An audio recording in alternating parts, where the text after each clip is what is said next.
yeah. Welcome to our show, Head Chefs. So tonight, we got a special episode for you guys. We got, out of Pyongyang, we got Nathaniel Hastings, and out of Los Angeles, we have our two famous judges. We got Eric Anderson, and we got Braden Long.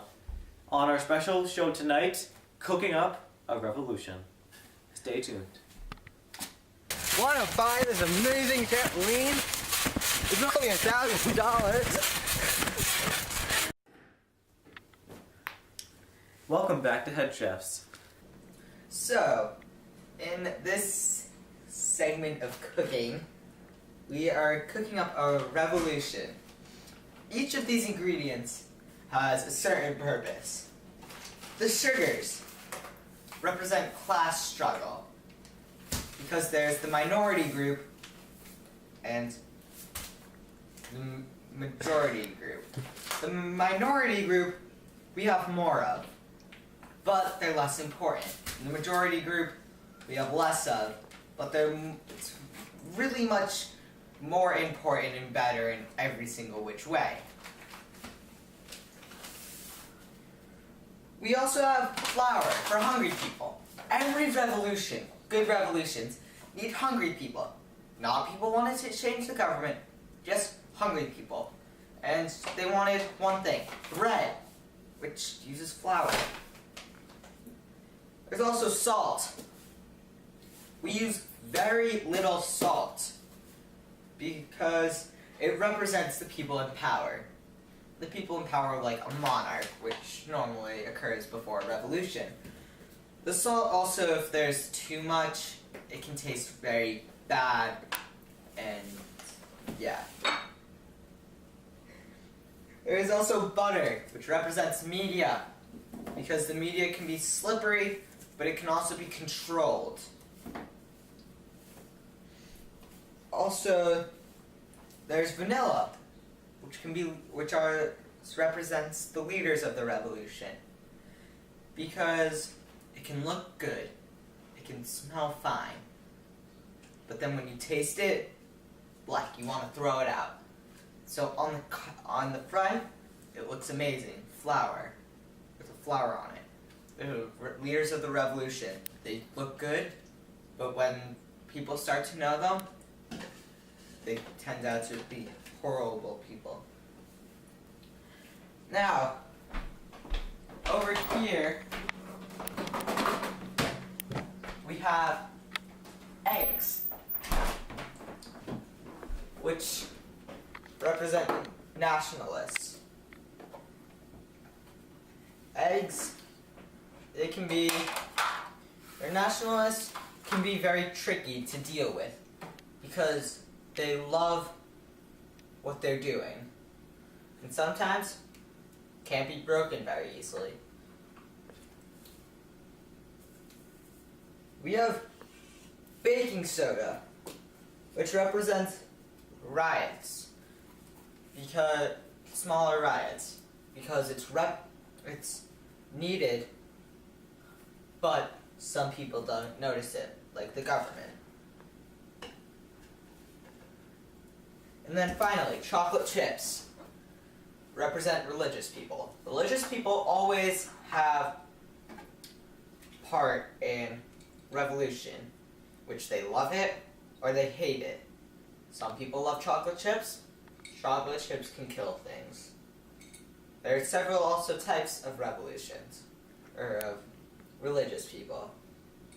Like orange can be Christians, or there can be Muslims.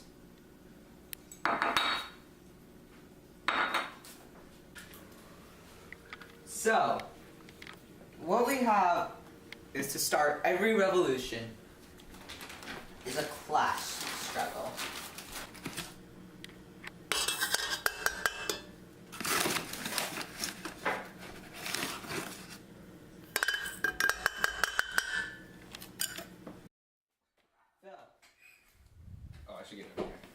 So, now, another ingredient we have is shortening, which is new ideas, like the idea of social mobility, which was not able to happen due to the class struggle.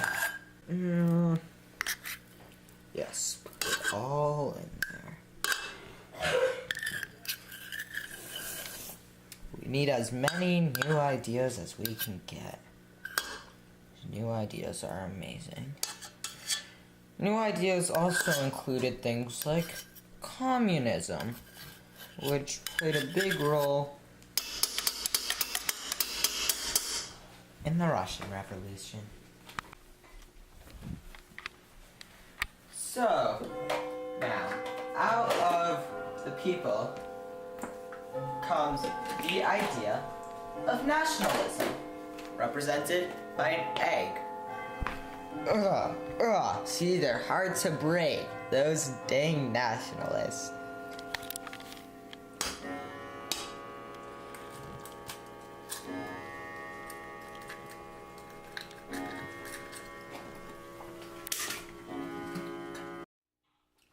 Ready? So, out of nationalists, there comes a leader who can look great at the beginning, but when you get used to them, they're horrible. The leader plays a big role, but there's only one of them, so it's a small part of the revolution.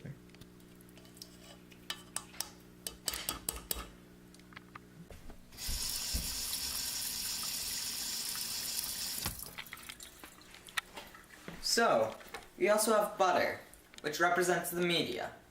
The media can be part of the government or part of the nationalists, and it can be easily melted and very shifty and hard to trust. But, again, it is necessary.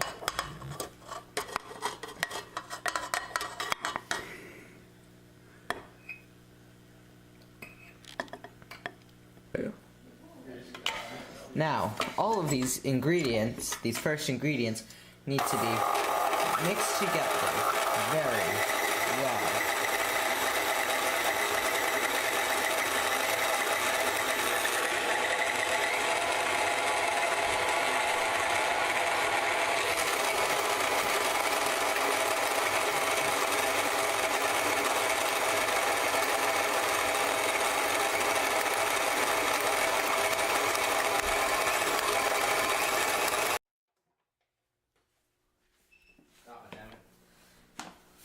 During a revolution, people get hungry and ask for bread. This might be because the leaders of the country took it away. Or maybe just because they're too poor to afford it. Either way, they go hungry.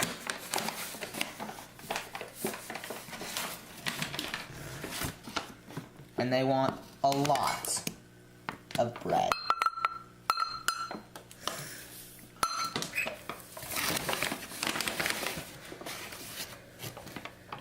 And a bit more.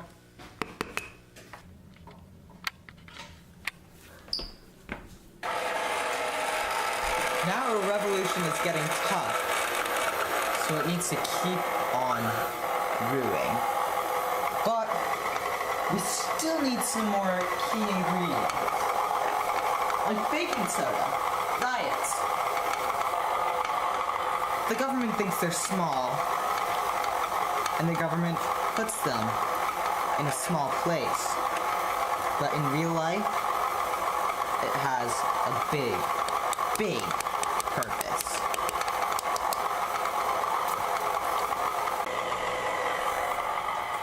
So, now we have finally the last part of the revolution, second to last part of the revolution. The people in power. Now, these people might not recognize the revolution in the beginning, but when they do, it's really bad. Like in the French Revolution, the first one. They didn't notice it until the people stormed their palace and almost killed them.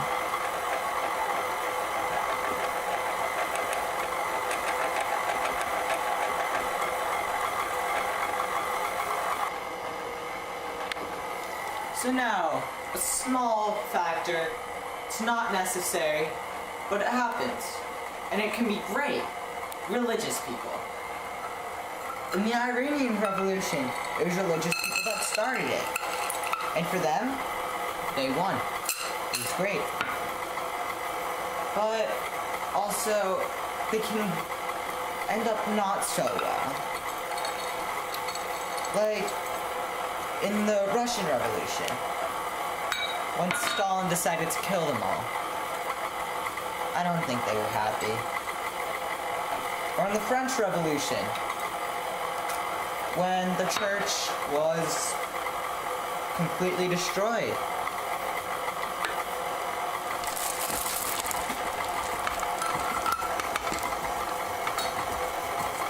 Hi there, my name's Eric, and I'm the owner of Eric's Chicken Farm. Come buy my premium chickens today for $1.29 per chicken. You can have brown chickens, white chickens, all of the chickens. You're gonna get a good discount if you call in 10 seconds or less. Call today. Welcome back to Head Chefs. So, before the commercial, you all learned about the ingredients for a revolution.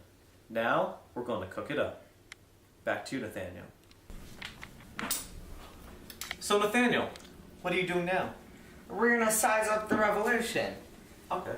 in different parts as cookies. So this would be a little event. A little event or a revolution. Okay. And this would be a bit of a bigger event, like the storming of the Bastille or taking over the palace. Now you try. So you just want me to do like a small one? And then a bigger one? Okay.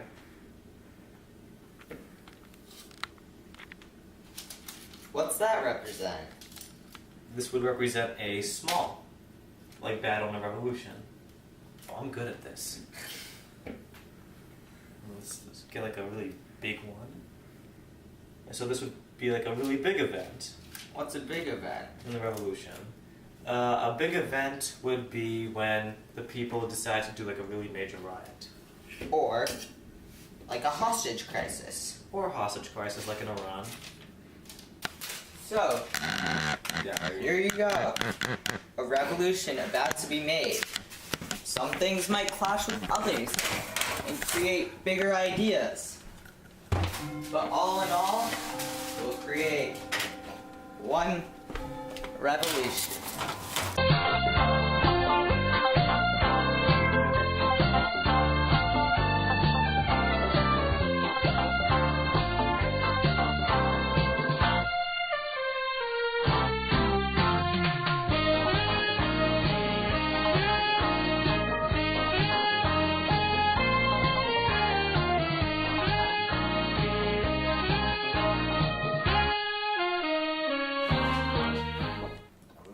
We have the judges here and the cookies.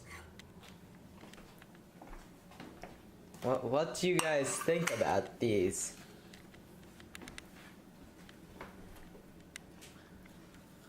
Do they look a bit messy to you? Yeah, they do. I think it signifies how a revolution can be either successful or unsuccessful, depending on what goes into it and how it's made. Yeah, this obviously was an unsuccessful revolution. It's not even a whole cookie. No, I think this one was a successful revolution. It's got all the ingredients for it, like the hungry people and revolutionaries. What about, there's a super cookie under there. What do you guys think about that?